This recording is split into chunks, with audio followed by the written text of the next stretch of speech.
دوسری آیت میں اللہ تبارک و تعالی نے ذکر کیا فَإِنْ خُفْتُمْ فَرِجَالًا أَوْ رُكْبَانًا، اگر تمہیں دشمن کا خوف ہو تو نماز پڑھ لو کھڑے کھڑے یا سوار ہو۔ دشمن کا خوف کہاں پہ ہوتا ہے؟ دوران جنگ، یعنی دوران جنگ اگر تمہیں دشمن کا خوف ہے کہ دشمن حملہ کر دے گا تو کھڑے کھڑے یا سواری کی حالت میں نماز پڑھ لینی چاہیے، نماز چھوڑنی نہیں چاہیے۔ یعنی جب دشمن کے ساتھ لڑائی ہو رہی ہے اس وقت پہ اللہ تبارک و تعالیٰ نے نماز چھوڑنے کی رخصت اور گنجائش نہیں دی، نماز اس وقت نہیں پڑھی جائے گی۔ اب خود اندازہ کریں کہ نماز کتنی ضروری ہے کہ دشمن کے ساتھ جنگ شروع ہے اس وقت بھی نماز پڑھی جا رہی ہے۔ تو یہ صلاۃ خوف ہے، صلاۃ خوف۔ نبی کریم صلی اللہ علیہ وسلم نے تقریباً 6 یا 10 مرتبہ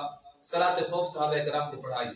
سفر یا اقامت کی حالت میں۔ سفر کی حالت میں 2 رکعت اور اقامت کی حالت میں 4 رکعت۔ پھر اس کے پڑھنے کا طریقہ نبی علیہ السلام کے زمانے میں کیا تھا؟ نبی علیہ السلام کے زمانے میں اس کے پڑھنے کا طریقہ یہ تھا کہ صحابہ کرام کے 2 گروہ بن جاتے، 2 جماعتیں بن جاتی۔ ایک جماعت دشمن کے مقابلے میں کھڑی ہوئی ہے اور دشمن کے ساتھ اگر جنگ ہے تو جنگ کر رہی ہے، اگر جنگ نہیں ہے حملے کا خطرہ ہے تو پھر پہرا دے رہی ہے۔ اور دوسری جماعت نبی کریم صلی اللہ علیہ وسلم کی اقتداء میں نبی علیہ السلام کے پیچھے نماز پڑھ رہے ہیں۔ سفر تھا تو 1 رکعت انہوں نے نبی علیہ السلام کے پیچھے پڑھی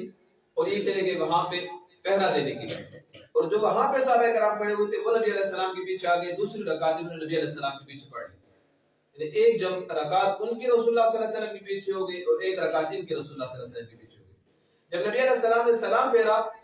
تو جو دوسری رکعت میں شامل ہوئے تھے انہوں نے اپنی 1 رکعت ساتھ ملا لی، 2 رکعتیں پوری ہو گئی۔ پھر چلے گئے اور جنہوں نے 1 رکعت نبی علیہ السلام کے پیچھے پڑھی تھی اب وہ واپس آ گئے اور انہوں نے نماز شروع کر دی۔ یہ تو اس وقت تھا جب ہر صحابی چاہتا تھا کہ میں نبی علیہ السلام کی ابتدا میں نماز پڑھوں۔ اب چونکہ ہر جماعت کے اندر بہت سے حفاظ ہوتے ہیں، نماز پڑھانے والے ہوتے ہیں، تو دوسرا طریقہ یہ ہے کہ ایک گروہ دشمن کے مقابلے میں کھڑا ہو جائے، دوسرا گروہ اپنی جماعت کر لے، پھر جس نے جماعت کر لی ہے یہ گروہ چلا جائے دشمن کے مقابلے میں اور وہ گروہ آ جائے اور وہ اپنی جماعت،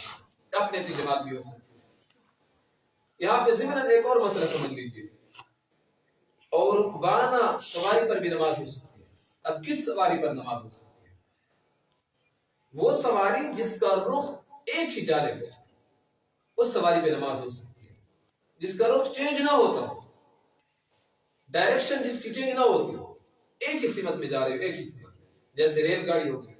جہاز ہو گیا، زیادہ دیر تک ان کا رخ جو ہوتا ہے ایک سمت کے اندر رہتا ہے، ایک ہی طرف رہتا ہے۔ تو ریل گاڑی کے اندر بھی نماز پڑھی جا سکتی ہے، جہاز کے اندر بھی پڑھی جا سکتی ہے، وہ چاہے کھڑے ہو بیٹھے ہو جس صورت میں بھی ہو، انسان اس وقت دیکھ سکتا ہے ماحول کو۔